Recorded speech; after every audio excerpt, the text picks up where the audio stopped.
如果一直分不出胜负，那怎么办？如果真是这样，我会给你们最后的提示。什么提示？我会在决斗的季节事先准备一件特殊的礼物，谁根据提示抢先找到，谁就算赢。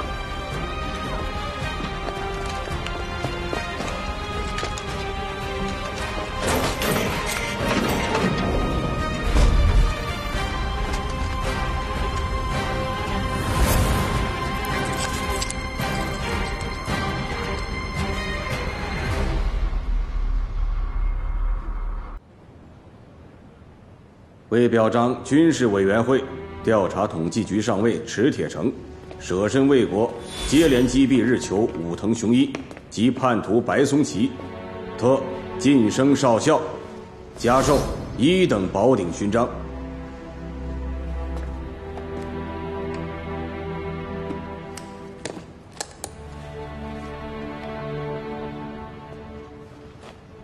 谢戴局长栽培。此番大捷，你那个朋友苏文谦功不可没，可惜呀，他不但不肯加入我局，就连这枚云辉勋章都拒绝领取。他只是对党派和政治不感兴趣。你还是要好好劝劝他，当此乱世，谁又能真正躲得开党派和政治？况且他干上了这行，终究是要选边站的。请局长放心，只要我在哪边，苏文谦就会在哪边。只有跟我在一起，才能成为真正的狙击之神。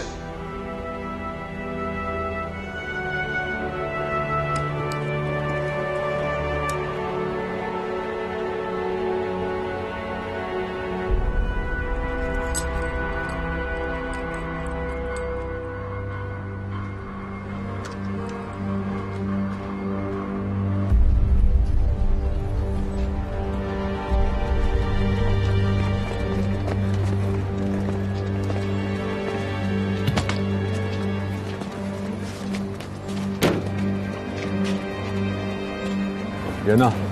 刚进去，司机去买东西了。不过里面人太多了。你当这是松江小学门口呢？这可是远东第一大游乐场，人不多才怪。这不好找吧？其实也好找。那孩子他穿的是校服。现在天已经黑了，家长们都带着孩子来大世界来玩。松江各小学校服款式和颜色都差不多啊，好找吗？你们2为一组，分区搜索，就算大海捞针也要把目标给我找到。记住，以哨音为信号。我进去找一个制高点，你们仔细听好哨音，一旦发现目标，随机应变，配合我创造刺杀条件。好。北伐兄弟，咱们一起吧。方站长是不放心吗？北伐兄弟多虑了。不过我对贵族的决心和能力，现在还真有那么点不放心啊。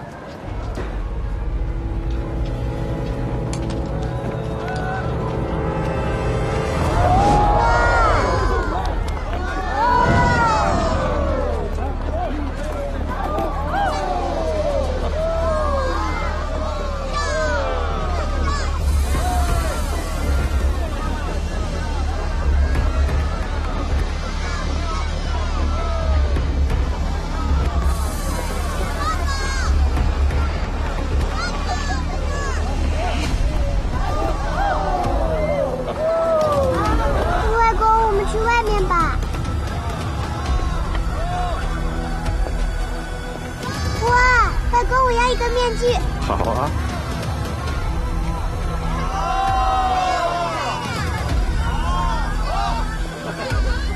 我吓吓你。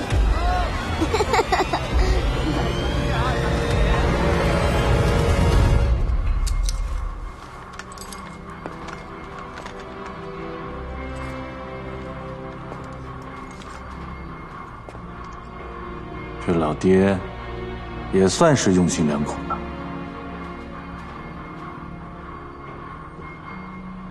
你还没告诉我你要杀谁？我说你这个人有完没完？怎么又来？别问，告诉我。我就算告诉你，让你知道了，现在也来不及了。你怎么知道来不及？松江小学早就放学1个小时，人早就被除掉了。松江小学，你的目标到底是谁？说。秦鹤年，你不能杀秦鹤年。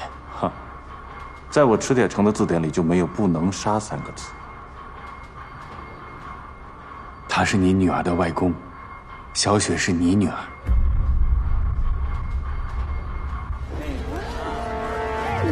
猫，我的猫，狐狸。爷爷，我就选这个了。好，就买这个。爷爷陪你到那边去啊。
苏文谦，你是不是疯了？为了救人，你怎么开始胡说八道？秦雪，我查过他的学籍表，父亲那一栏写的是苏文谦3个字，而且我去过秦子书家，我亲眼见到他喊你爸爸，他怎么会是我的女儿呢？小雪学籍表上父亲这一栏空了3年，周围同学都来取笑他，他甚至因为这个还离家出走。我为了让他心里好受，在上面写了我的名字。而且你也去过子书家，家里根本没有男人生活过的痕迹。你多年前送他的怀表，他到今天还保存。我的表，因为他的心里一直有着你。可是秦雪跟我说，他爸爸一直在照顾他。我来松江之前，秦子书生了孩子，我是完全不知道，而且我跟他没有打过交道，我怎么可能照顾他呢？因为这3年我一直以你的名义在照顾他，子书一直在跟小雪说你一定会回来，我不能打破孩子的梦。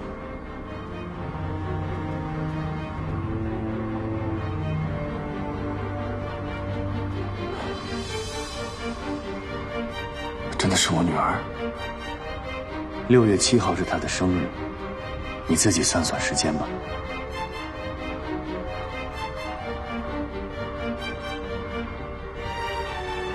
为什么之前不告诉我？因为我觉得你不配当他的父亲，我也不想让小雪知道他的父亲是这个样子。我现在没有时间跟你啰嗦了，如果你想让你的女儿恨你入骨，你就去杀秦鹤年吧。只要能完成任务，不要在乎那个孩子，不惜一切代价。是。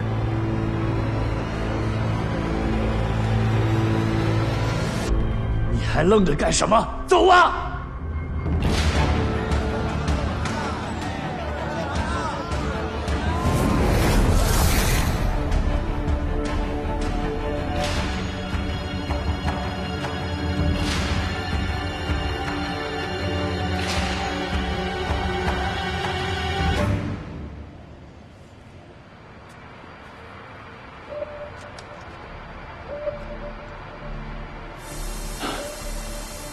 已经10多分钟了，我们连秦鹤年的影都没看到，再这么拖下去，对我们非常不利。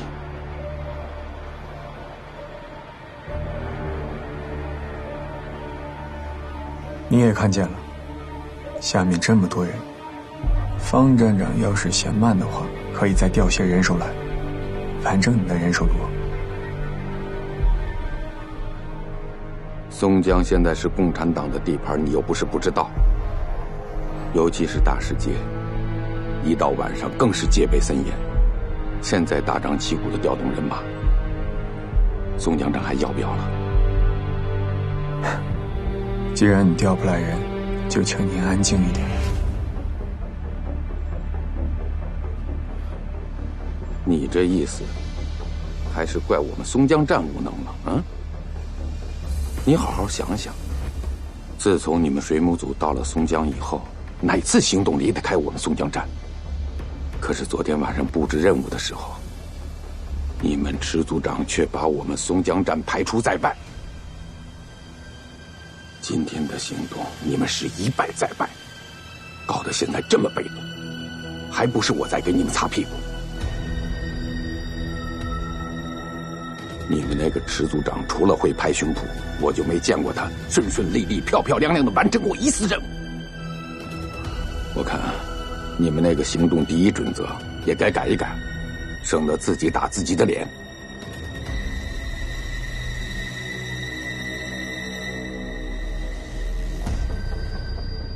任务第一是师父教给我们铁打的原则，他绝对不会违背。还有，他和苏文谦决斗也是为了完成任务，扫清障碍，明白了吗？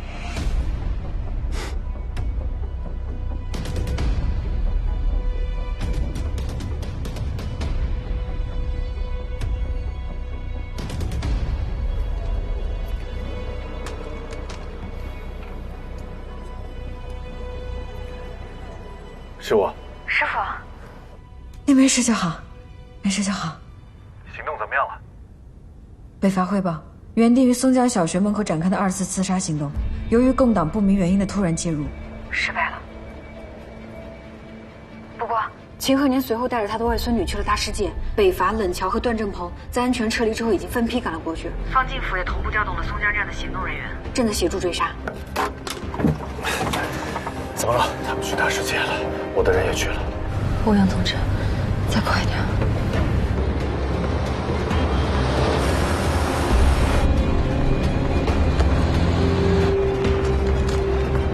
文谦，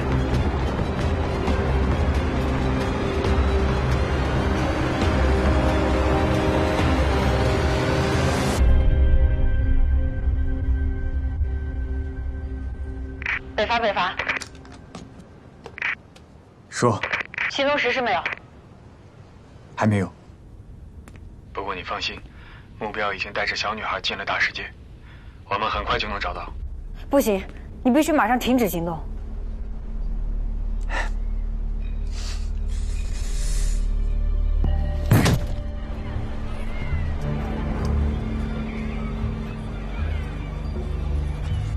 大哥，我在这里。北伐兄弟，北伐兄弟，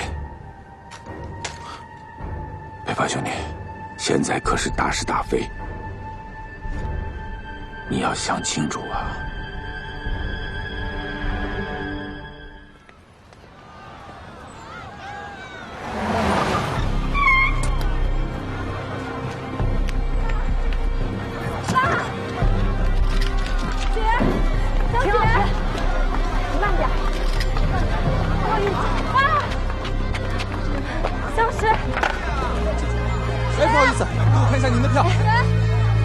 公安局的，办点事情。哥，秦老师，进去吧。陈老师，原定行动是党国天子1号行动，连总裁都十分重视。我知道，你才是水母组的1号枪手。现在机会就摆在你面前，只要你亲手完成任务，就是你的出头之日。到时候他池铁城算什么？保密局，你才是1号杀手，狙击的新传奇。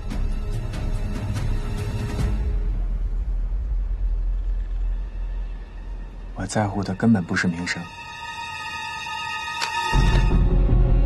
好，你不在乎名声，那任务呢？你们水母组的行动准则是什么？不计一切，以完成任务为第一。史铁城可以把任务当儿戏，把你们水母组的名声抛在脑后，甚至丧失一个狙击手的原则，置党纪军纪于不顾。难道你要步他后尘吗？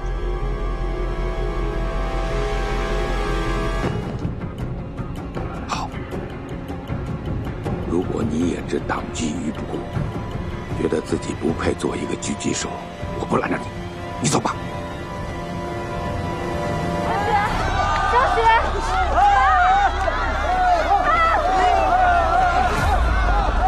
秦老师，秦老师，小雪。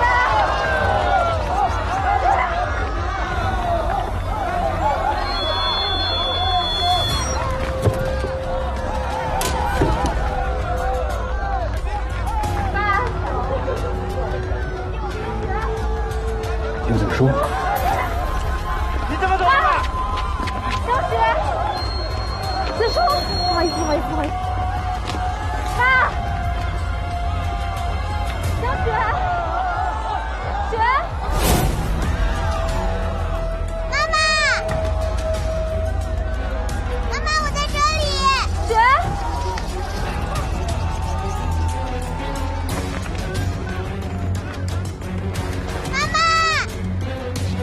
秦鹤年一定就在附近。不好意思，不好意思，子舒，爸，有不慢，赶快找到秦鹤年，再晚就来不及了。李北伐，如果你还在乎党国的大计，还在乎你狙击手的荣誉，你就拿起枪，找到秦鹤年，完成任务。我会让他自己出来的。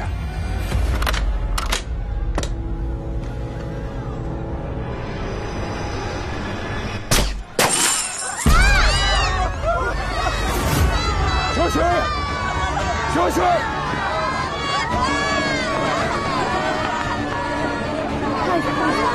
秦老师，秦老师，妈妈，小雪，李北伐，你在干什么？非凡出事了，秦鹤年就会出来。我来，小雪。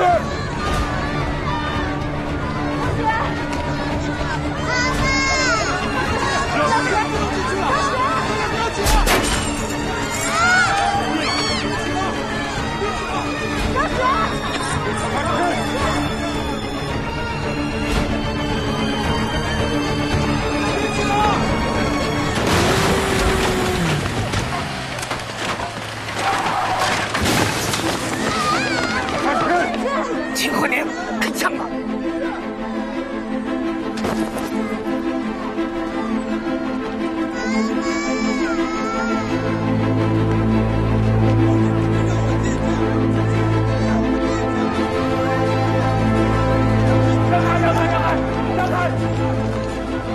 让开！共党的人，开枪！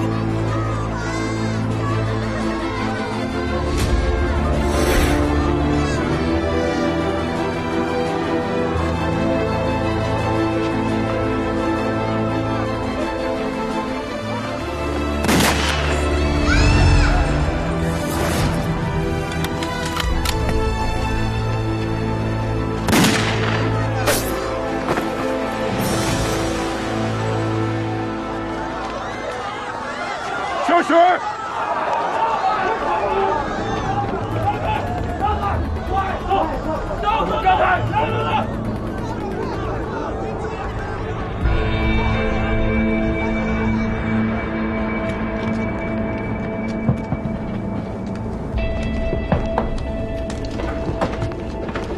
有没有哪里受伤？小雪，小雪，小雪。小雪，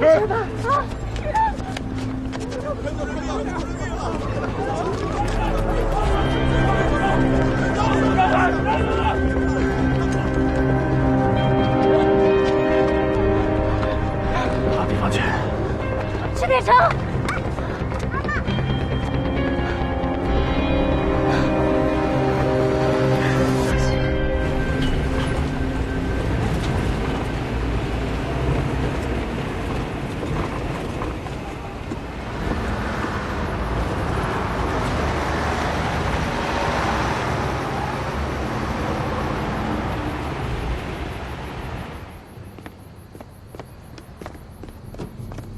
局长，情况怎么样？秦老幸亏没有受伤，现在已安全到家。全营长也配合我们把秦家做了1级安保。子树母女还有苏文谦呢？现在还不清楚，组长和副组长正带人找呢。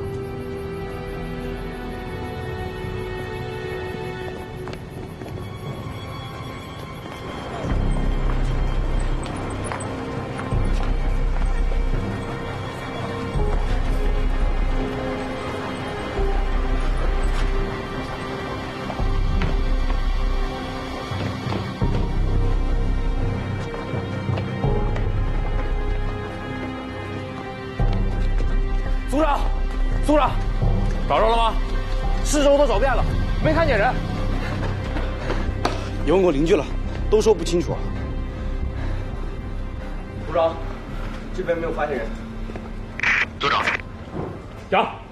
松江小学看门的葛大爷说没看见秦子树母女回来。知道了，扩大搜索范围。是。他们能去哪儿呢？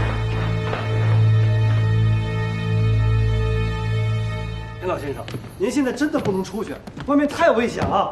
谁也不要拦着我。贺公，您现在可是保密局的暗杀目标，不宜外出。大世界差点丢命的是我的女儿和我的外孙女儿，他们现在不见了。你说我在家里怎么待得住？他们要是万一出什么事儿，我还活得下去吗？您的心情我们都理解，可是现在秦老师和小雪没回家，您就是去了也见不到他们。我不知道上哪儿去找他们，但至少我可以在他们家里等着他们。我要让他们知道，这个父亲，这个外公，永远会在家里等着他们。贺公。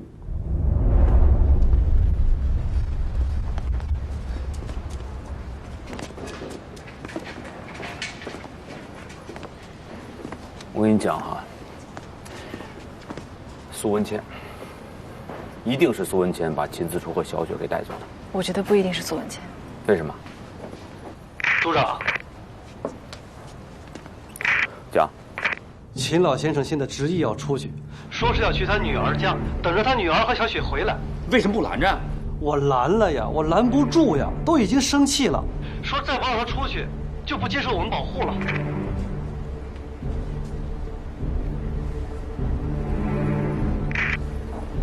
可以同意。你想想，秦老在小学校门口和大世界2次遇险，这2个地方建筑物多，藏身处多，而敌人放弃了他们最擅长的狙击，为什么？就是因为他们不敢公开对秦老先生行刺，而只是制造意外，杀死他完成任务。如果秦老先生执意外出，我们一定要做好安保工作，不给敌人留出制造意外的机会。我觉得应该没问题。收到。好。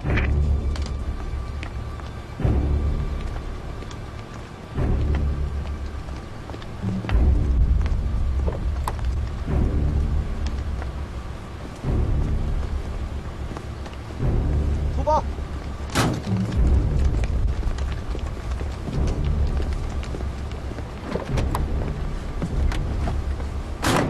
哎，你刚才说不一定是苏文谦，什么意思啊？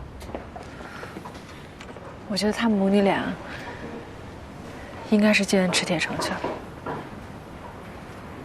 赤铁城？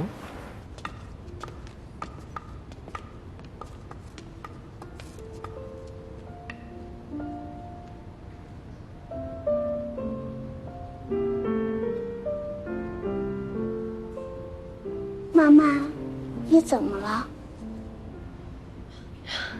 妈没事儿。我们为什么要来这儿啊？雪，你在这儿等妈妈一会儿，妈妈进去有点事儿，你哪儿也别去，可以吗？好，妈你注意点。好。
不好听吗？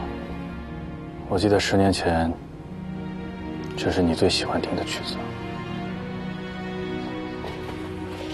我以前爱听，是因为它是舒曼和克拉拉恋爱受阻的时候，舒曼为克拉拉写下的情书。它是深情思念的化身，是不渝爱情的见证。但我现在痛恨听到的，是因为这样一首饱含真情的曲子，不应该由一双沾满了血的手来弹奏。怎么，在你心里我就这么冷血啊？拿自己的亲生骨肉当诱饵，杀害殷世兄的人不是你吗？拿枪口对准我父亲，取他性命的人难道不是你吗？你六亲不认，杀害无辜，难道还不够冷血吗？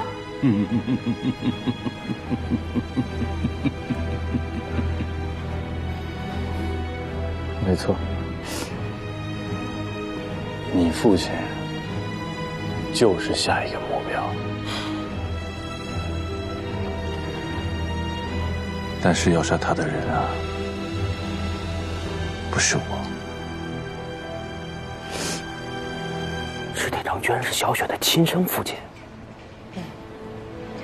秦子书亲口跟我承认的。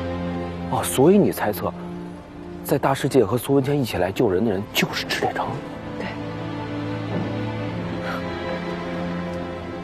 上一秒钟还是要杀自己父亲的冷血杀手，下一秒就从天而降救了全家人。换成是谁，都要想当面问个清楚吧。不是我想不明白呀。苏文谦说他是要跟史铁成去搞生死决斗的，怎么突然间又转成什么联手救人了？他这是演的哪一出啊？我觉得史铁成可能一直不知道自己有个女儿，又或者说，苏文谦向他隐瞒了这件事情。说是理由。你还记不记得小雪那天晚上离家出走了？记得。苏文清怀疑小雪是被史铁成绑架的。那既然小雪是史铁成的女儿的话，他干嘛那么着急？还有在决斗之前，他再三嘱托我，万一出了什么事情，一定要立刻保护好秦子书母女俩。那既然孩子的至亲就在松江的话，他为什么要把母女俩托付给我呢？所以只有一个可能性，那就是苏文谦隐瞒了小雪是史铁成女儿的消息。有道理，有道理。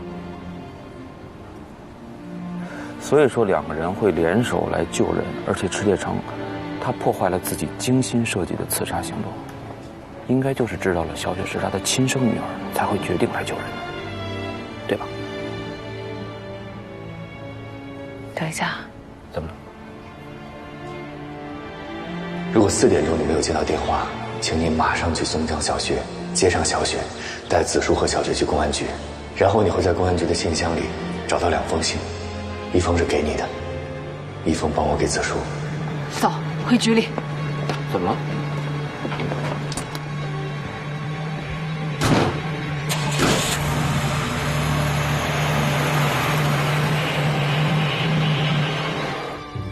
我所带的水母组突然接到局里的任务，让他们来松江。可是这一回特别奇怪，通常任务都是传达给我，由我传达给水母组，这次直接跳过了我。于是我就四处打听，很快我查出来，他们是到松江执行秘密的刺杀任务，目标就是殷千素和你父亲。局里为什么要杀他们？因为殷千素要找你父亲劝降旧部，所以他们下达了刺杀任务。我作为保密局的人，我不可能让水母组公然抗命，我只能自己请假，暗中来到松江保护你父亲。所以你这次来，不是来杀人？当然不是。你胡说！昨天我从钟表店出来的时候，我就一路感觉有人在跟着我回家，那个人就是你。你还偷了我放在钟表店的怀表，当做假证物放在大巴车上，设计陷害殷师兄，你还说不是你？我承认跟着你的人是我，但是你有没有想过，我跟你9年没有相见了，而你又近在咫尺，我为什么不认你呢？因为我跟你还有小雪的关系特殊，局里一直都在监视着我，但凡我有任何阻碍行动的行为发生，他们就会做出反应。一旦到那个时候，不单是我完了，你、小雪，还有你父亲，就都危险。我承认，我知道他们是按意线做，我没有阻止。那你为什么不阻止？因为我自私。局里的命令是，殷千素和你父亲必须死一个。我选择了保全你父亲，可是不管我怎么说，他们都不相信我。怀表、假炸弹、小雪当诱饵，这都是局里给我设的局，但是我都看穿了。但是我不能暴露我自己，如果我暴露我自己，你父亲就性命难保。我万万没有想到，局里还藏有后手，他们要赶尽杀绝，斩草除根。好在我跟文谦看穿了他们的刺杀计划，到大世界把你们救下了。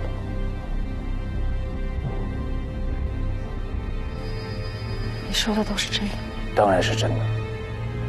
如果不是真的话，我为什么要和苏文谦一起去阻止刺杀计划呢？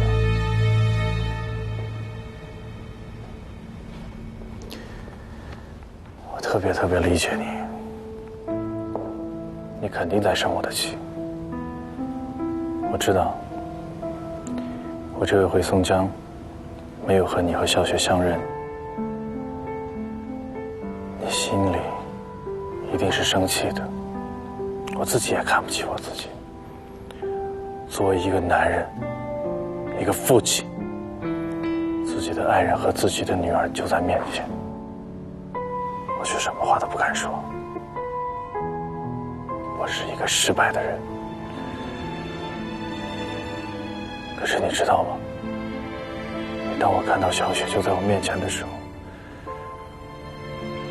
我多么想上前抱她一下，我多么想听她叫我一声爸爸。我心里是多难受啊！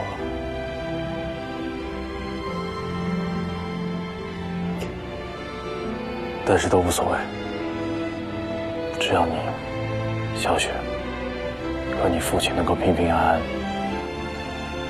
就什么都值得了。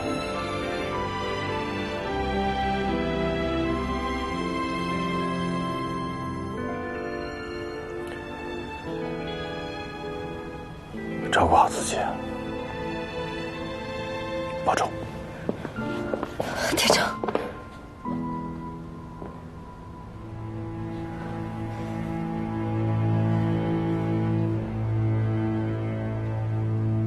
蛋糕叔叔，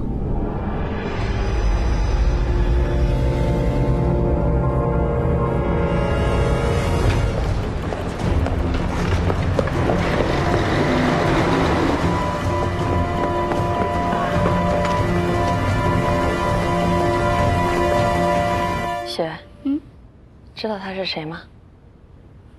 当然知道了，他是蛋糕叔叔啊。他不是蛋糕叔叔，他是你爸爸。我爸爸？小雪，到爸爸这儿来。去吧。来呀。雪，你平时不是一直喊着要见到爸爸吗？现在爸爸就在这儿，快去吧。小雪，来，快去。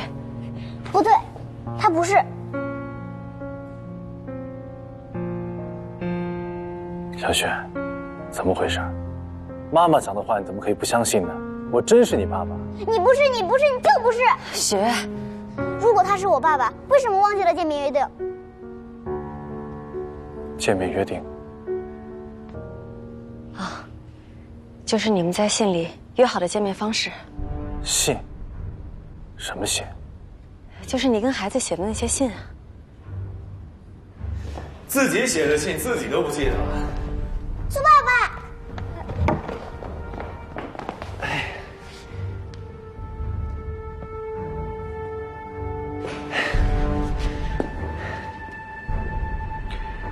文娟，你告诉他，我是不是他爸爸？你别找我苏爸爸帮忙。我问你，第15封信里，我跟你约定过什么？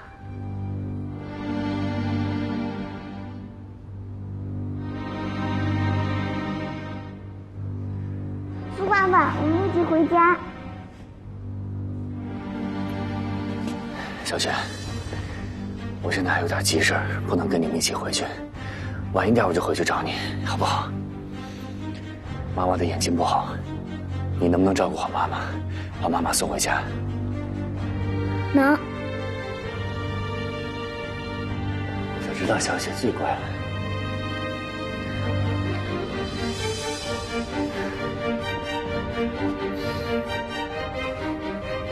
铁铮，走。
小姐跟小姐的日子这些年是怎么过来的？赵副官，帮我们收拾东西。好。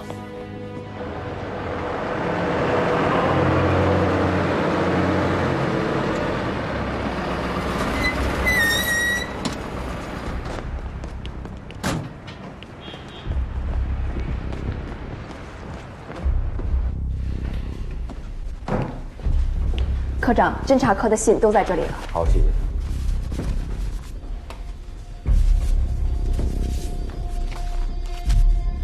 在这儿。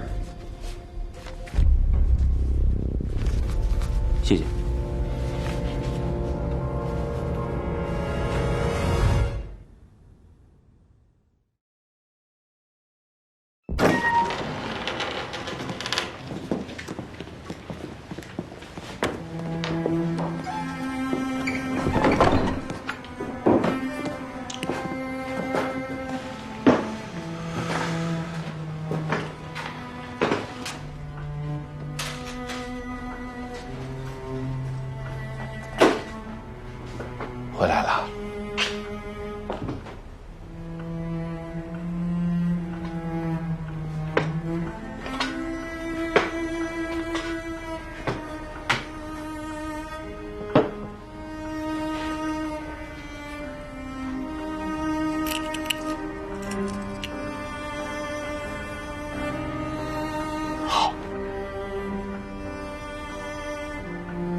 给我坐下。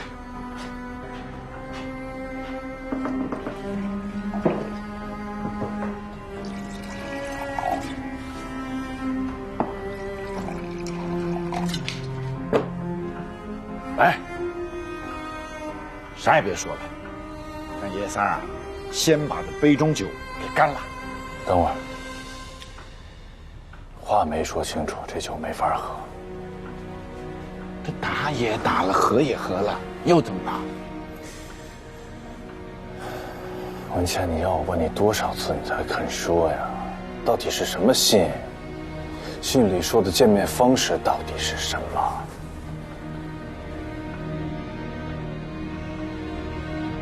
说话呀，老爹。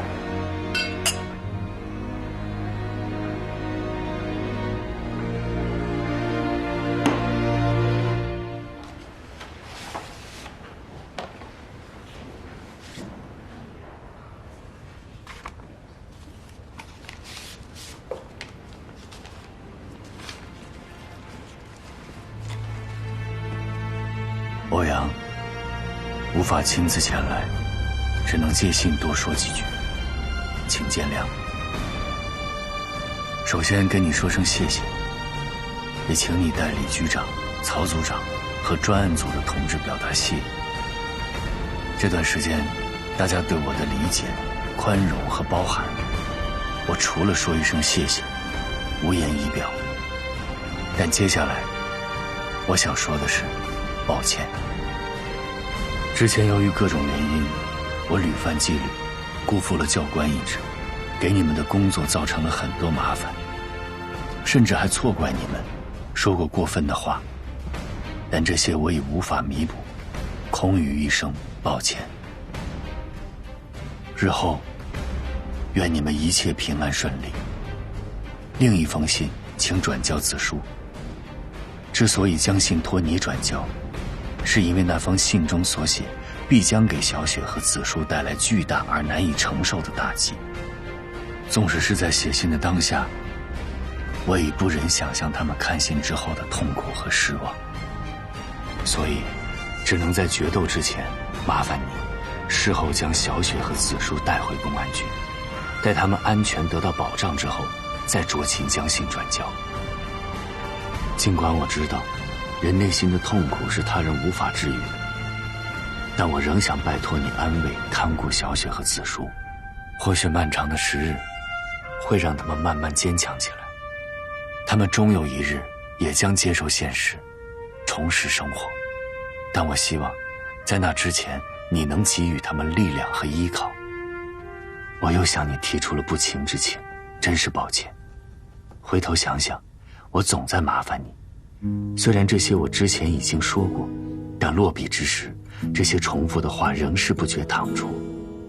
一切疑问和答案都在另一封信中，你阅信即知。谢谢你，我的战友。再见，欧阳，苏文倩。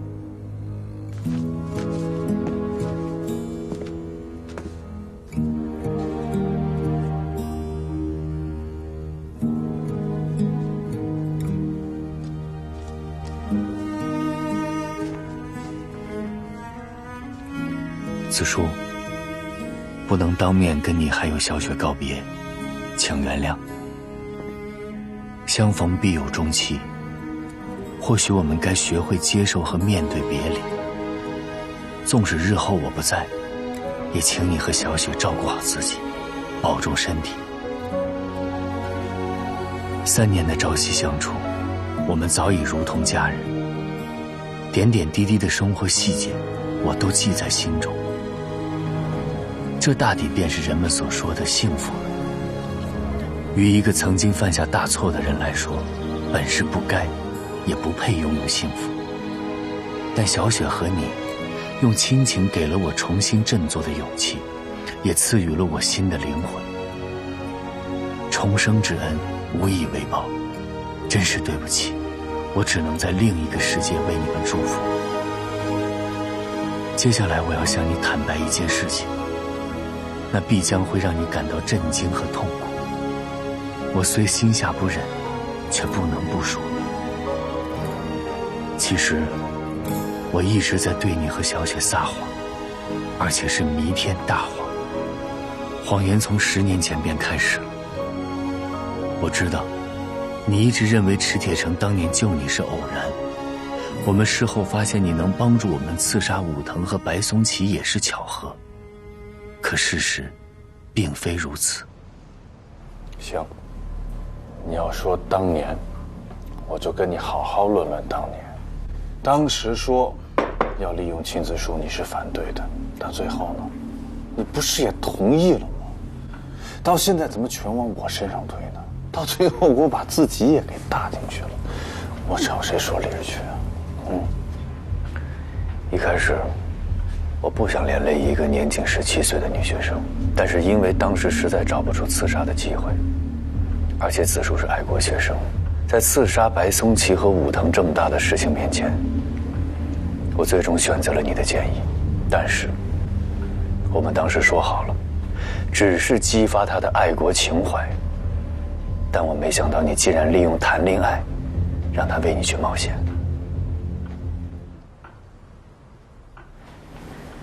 青子树是一个17岁的千金大小姐，没经历过什么大风大浪，你靠一张嘴跟她讲爱国热情，你是不是有点太天真了？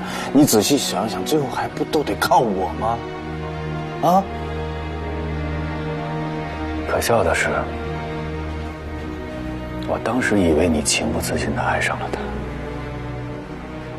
但其实你对他只有利用，没有爱，甚至不顾他的死活。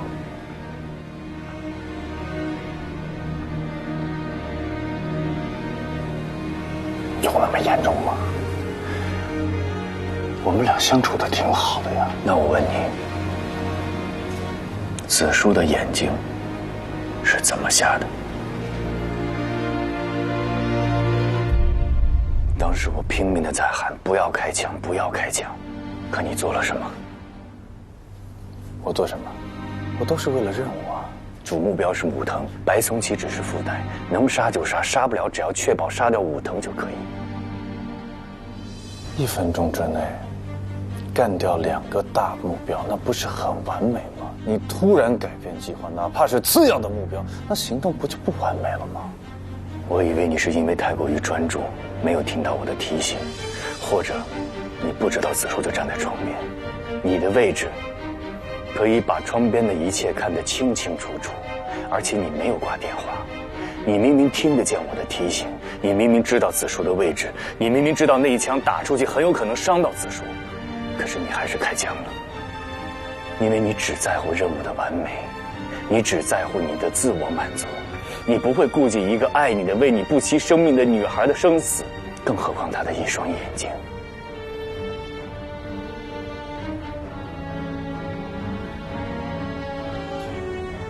你是说？ 他的眼睛是内自瞎的。别开枪！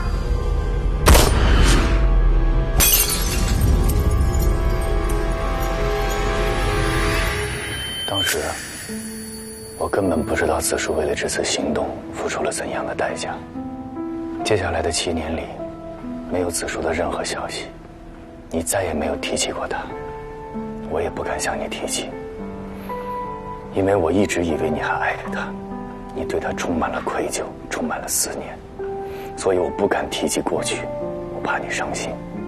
直到3年前，你让我回到松江配合你刺杀韩生明。行动的当天，我遇到了一个人。孙坚，杨支亮。哎呀！当时。 杨志亮带的是第10兵团第8军师长廖杰送给子树的钱物，也就是在这一次，我才从杨志亮那里得知3年前到底发生了什么。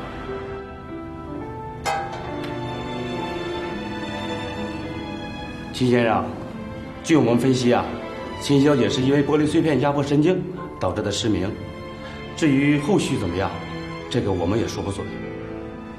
目前只能在医院治疗观察一段时间，看看怎么样。哦，但是您放心，我们会尽全力的。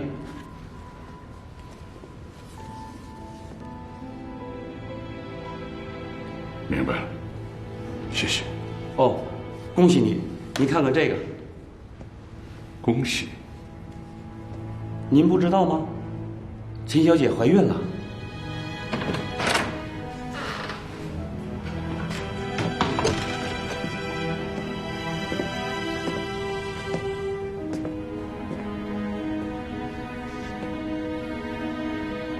这孩子是谁的？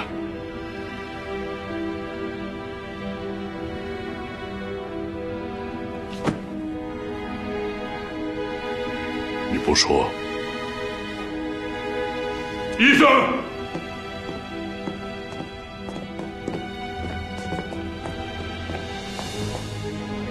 武藤白松崎遇刺之后，套房里的子书成了唯一的追查线索，深受日本方面的怀疑。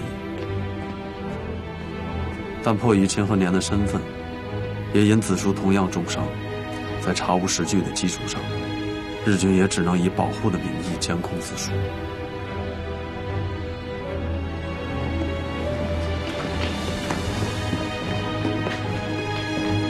送他去手术室。好，你们俩快。大爷，别走吧！你们要干什么？你们别碰我！你们犹豫什么？这孩子绝不能生下来，败坏我秦家的名声。赶紧的！茶姐，我们走吧！你们别碰我，离我远一点！茶姐，茶姐，别过来！你们别过来！别动！谁要是敢碰我的孩子，我就死给你看！子书，别冲动。当时，子书受到日本方面的监控，不能说出你们的信息，加上我们得到的消息，日本方面因不满秦老的态度，准备对其实行暗杀。秦老需要尽快离开松江，前往香港。假如子书说出实情，秦老就会因钱乱留在松江。子书没有说出真相，父女俩从此决裂。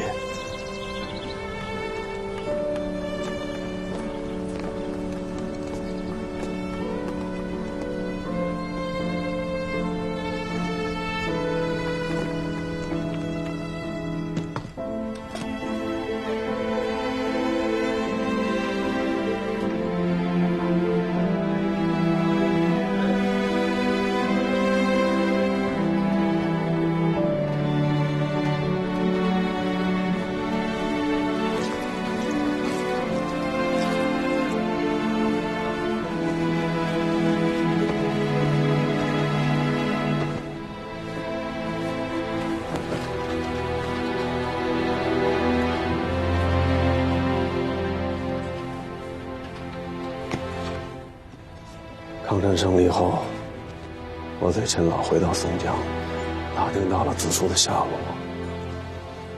找到他之后，才知道他独自产下一女，艰难的抚养，吃了很多的苦头。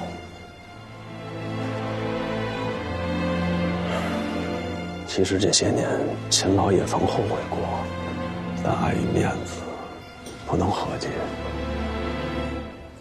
对于我偶尔提及的回家的话题，子书始终是坚决反对，拒之千里。今天我就是替廖杰来送钱和礼物的。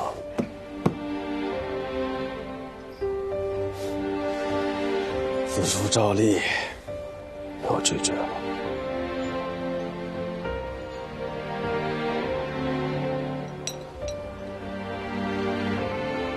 为什么？因为廖杰是秦老的养子。廖杰刚入伍时，子书也就几岁，他俩虽然是名义上的义兄妹，但谈不上真正的兄妹情。在子书看来，接受了廖杰的帮助，就等于变相接受了秦老的恩惠。他拒绝所有一切跟父亲有关的帮助。子书就是想证明，他这么多年为之付出的那份爱情，是真实的，是值得的。他一直对孩子讲，爸爸一定会回来的。他坚定地相信，一旦池铁城回来，他就可以向所有人证明，他没有做错。那天在杨之亮的帮助下，我找到了你们，我很感动。感动于你在如此困难的境地中，仍然坚守爱情，矢志不渝。当然，我更激动你和小雪多年的等待，终于有了结果。因为池铁城当时就在松江，如果他得知了你们的消息，一定会赶来一家人团圆，承担起爱人与父亲的责任。于是，我向小雪和你许下了承诺。那这事儿你可以告诉我呀。本来我是想告诉你的。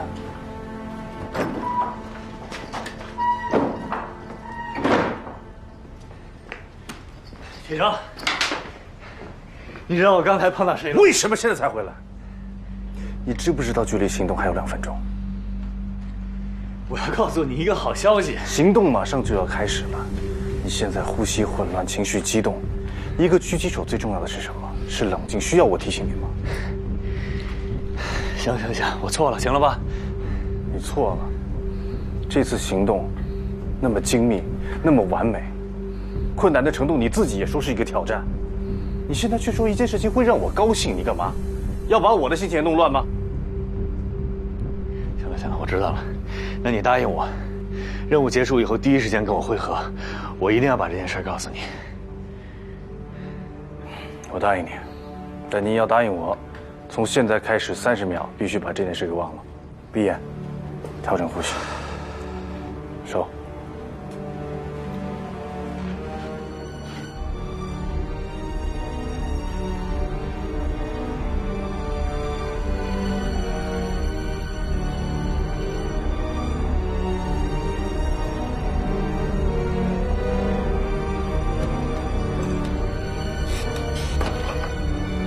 准备出发。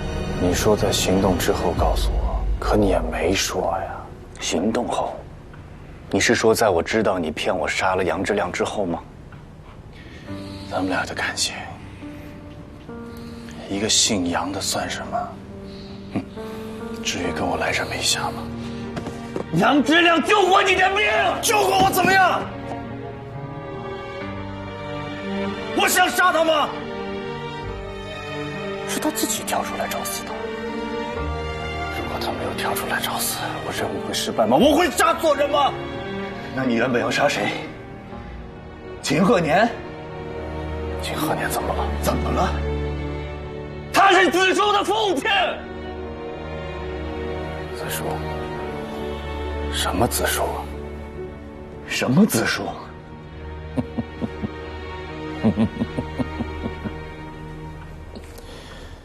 我这个人啊，对不重要的事情向来记不住。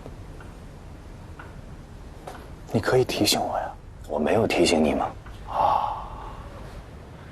她呀，你说的是秦鹤年的女儿对吧？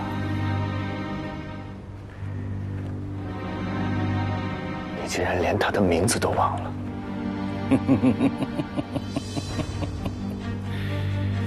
阿倩，她只是那次完成任务的一个工具而已。如果我每次完成任务都要记得那些工具的名字，那多伤我的脑细胞啊！我真是这么说的？你就是这么说的。一个17岁的女孩，豁出性命帮你完成了任务。她知道是因为你开的那一枪导致她失明，她也从来没有怪过你，反而她帮你保住了孩子，跟她的父亲决裂。她从一个不染烟尘的大小姐变成了一个生活艰难的单身母亲。这些年，她一直为你默默承受着，一直还在等着你。这样的女人，你既然忘记了她的名字，我还有什么必要告诉你？我怎么知道她怀了我的孩子？你是说你知道她怀了你的孩子就会不一样吗？废话！我告诉你，无论她多么爱你，付出了多少，牺牲了多少，她只有怀了你的孩子对你来说才有用，所以她在你眼里就是个工具，对吗？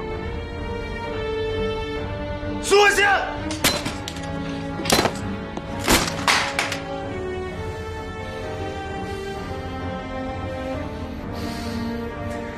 我苏文谦没有你这个搭档。原来你当初跟我绝交，不光是为了杨志良啊！你答应过我，要把我带到他们母女面前。我答应过你，但是我后悔了10000次。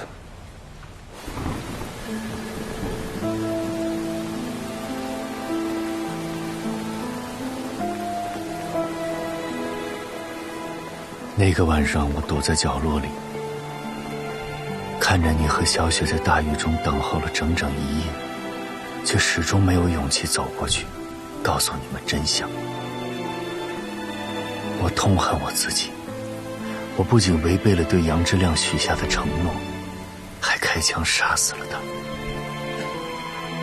从那一天起，砸掉了稀弱生命的步枪，失去了人生的一切意义。绝望、悔恨和痛苦始终纠缠着我，我只能靠着酒精的麻痹获得短暂的解脱。回望那时的自己，不过是一具失去灵魂的行尸走肉罢了。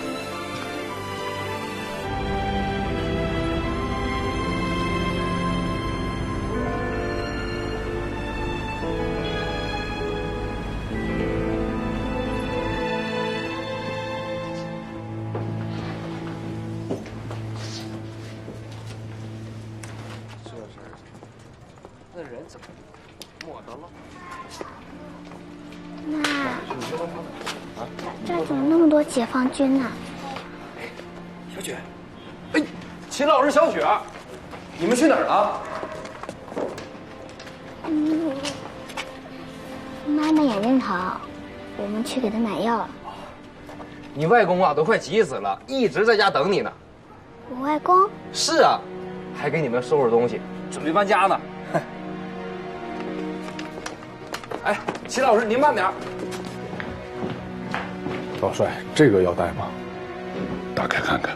好。外公！哎呦，你跑哪儿去了？外公急坏了。外公，你别担心，妈妈眼睛疼，我们去给她买药啊。哦。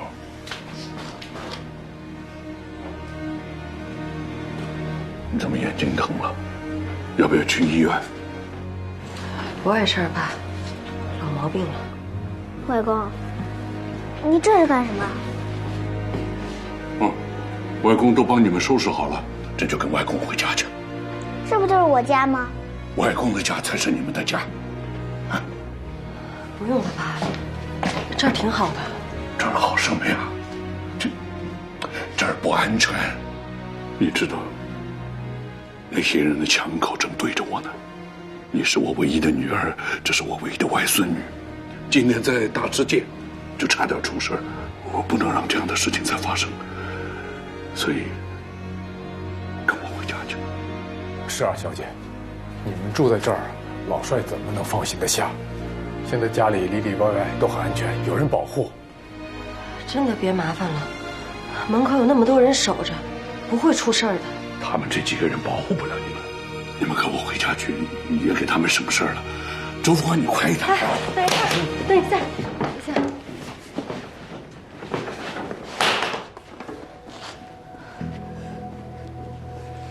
爸，我知道你是为我们好，但我也请您能够尊重我们的意愿。我们现在哪儿都不想去，只想待在这儿。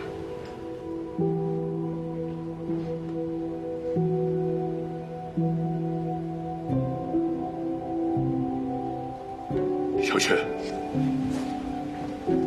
你跟外公走好吗？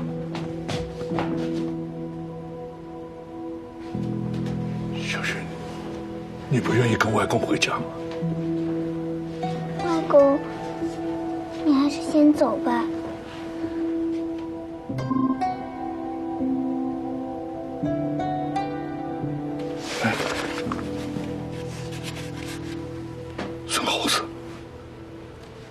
孙猴子跟大老虎回家，大老虎就可以保护孙猴子了。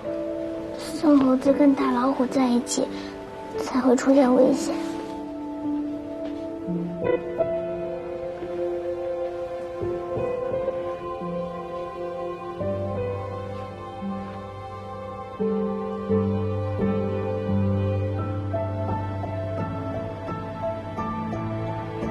你说的有道理。没有大老虎的连累，孙猴子才是最安全。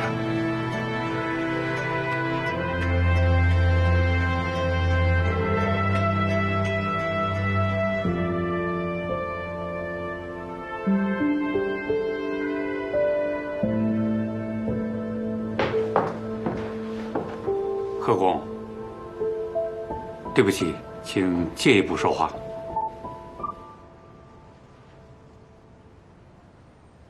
贺公，我们文市长有要事和您商量，现在正在赶往您家的路上，是不是请您现在回去一趟？什么事儿这么急啊？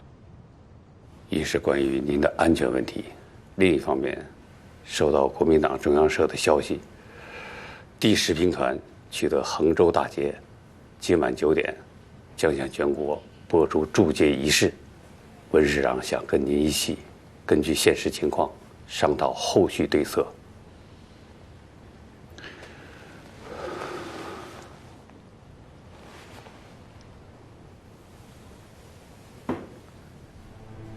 何公，这里放心，秦老师这里我们会安排足够的人手进行保护。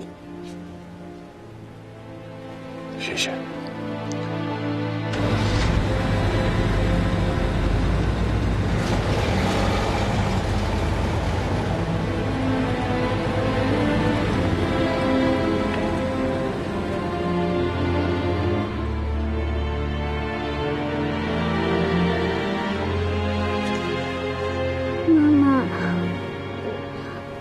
心里难受，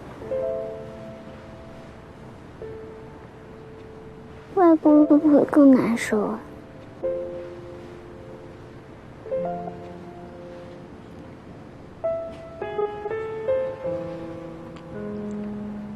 所以我们现在不能去外公家，对吗？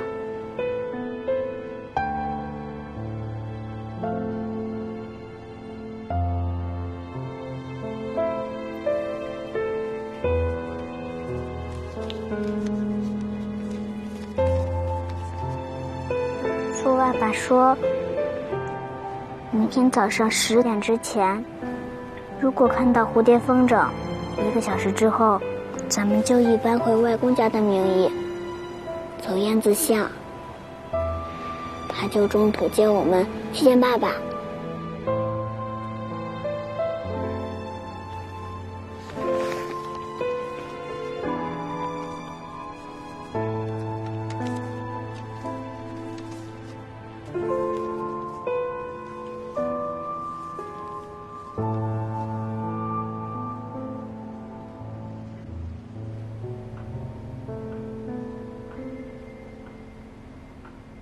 说了这么久，你还没有告诉我，小雪说的信到底是怎么回事？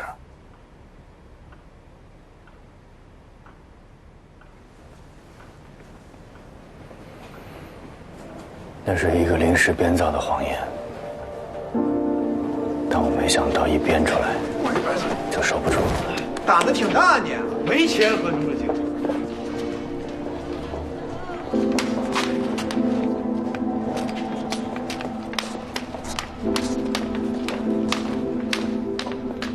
那天，我在街上又碰到了次叔，他提着一摞中药包。我不知道发生了什么，就悄悄跟他回了家，看到了发高烧昏迷的小雪。他那天淋了一夜的雨，就为了见到爸爸，发烧了我都不知道，最后就转成了肺炎。那天我们是遇到突发的状况，所以得赶紧撤离松江，就没有来得及过来。你们的工作性质特殊，能理解。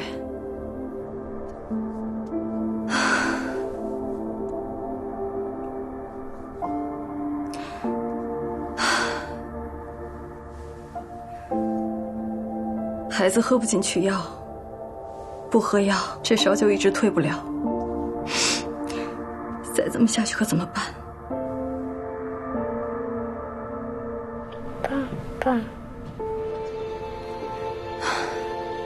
孩子还这么小，他最大的愿望就是能够见到爸爸。可能突然一下希望落空，受不了这样的打击吧。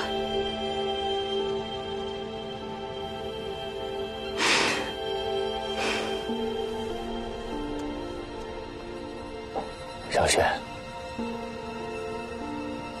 我是苏文谦叔叔，还记得吗？我是你爸爸最好的朋友。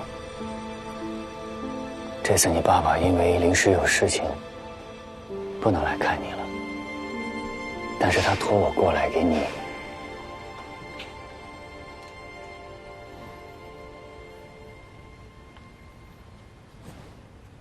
你带了封信。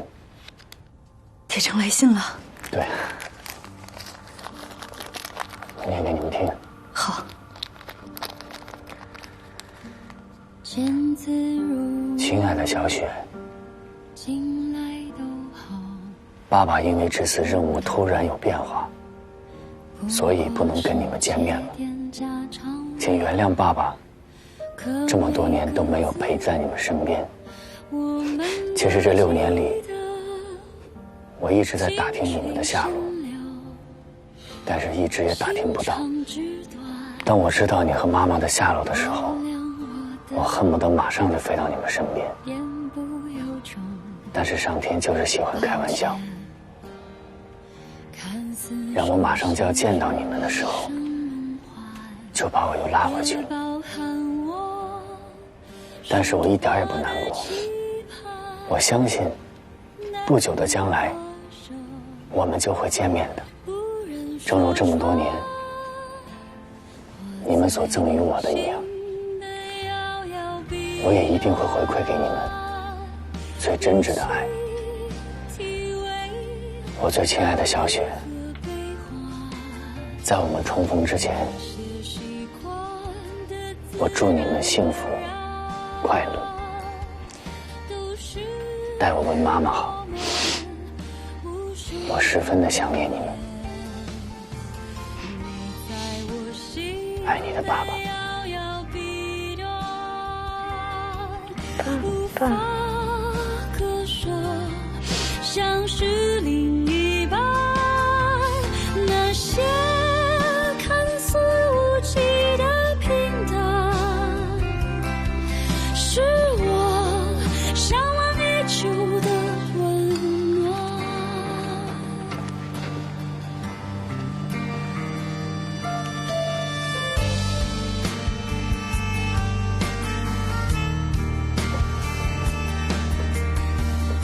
爸爸，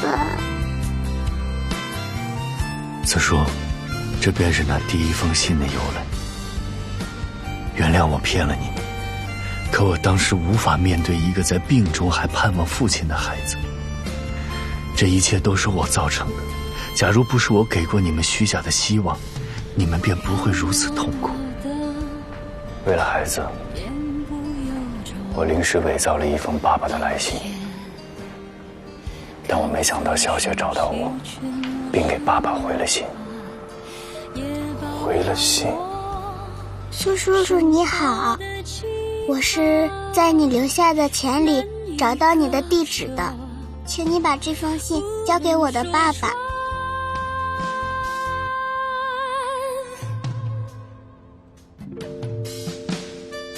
我没有想到一封伪造的来信竟然点燃了孩子的希望。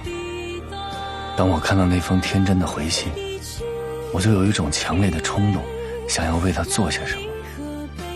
我不能辜负孩子的希望。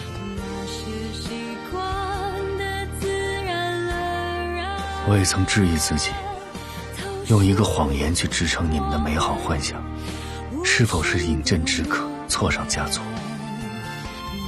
我也曾想过尽早结束这个谎言，或许才是对你们负责任的做法。可这个谎言能给小雪和你带来生活的希望。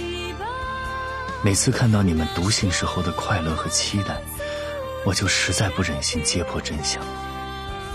所以整整3年来，我坚持以池铁城的名义给你们写信，努力去编织和延续你们的那个梦。慢慢的，这个虚假的梦越来越美丽，连我这个说谎的人也沉迷其中。因为这个谎言维系着我们平静的生活，我贪恋那种平静，舍不得说出残忍的真相。是你们在我犯下大错之后，填补了我内心的空洞，给了我重新生活的勇气，让我重新感受到了幸福。可是再完美的谎言终究也成不了真。现在到了我们面对真相的时刻了。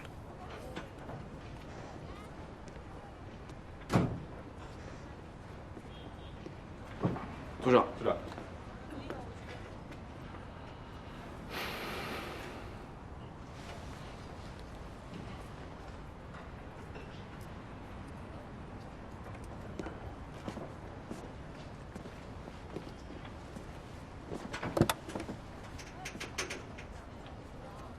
欧阳，怎么了？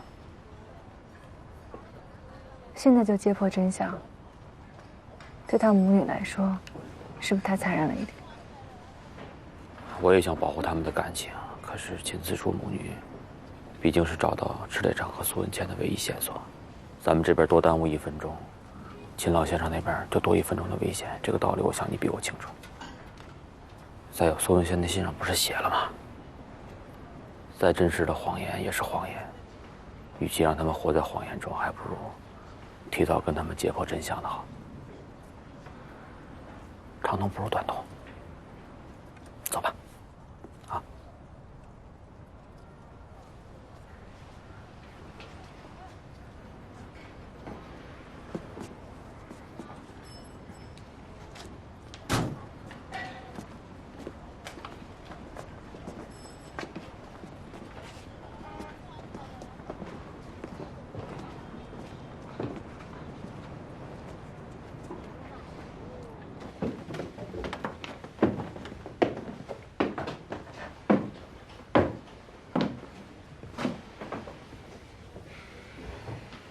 再见到爸爸，可不能再像今天这样了，知道吗？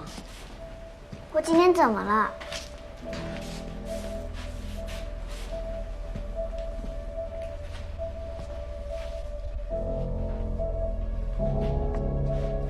为什么不认爸爸？因为他不是。他是。妈妈说的话你还不相信吗？就因为他不记得你们约定好的见面方式，你就不认他了？所以他不是啊，我爸爸不可能啊。3年里写了这么多信，而且爸爸那么忙，忘记了也是人之常情。不可能，我爸绝对不可能忘。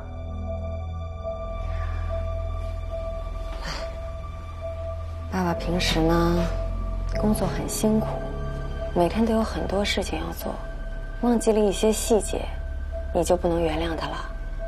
再说了，就算是你，也不一定会把每封信的内容都记得清清楚楚吧？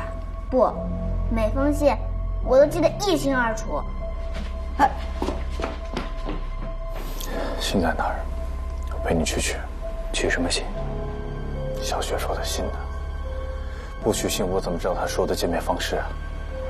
不用取，每一封我都记得。苏文倩，你在开什么玩笑？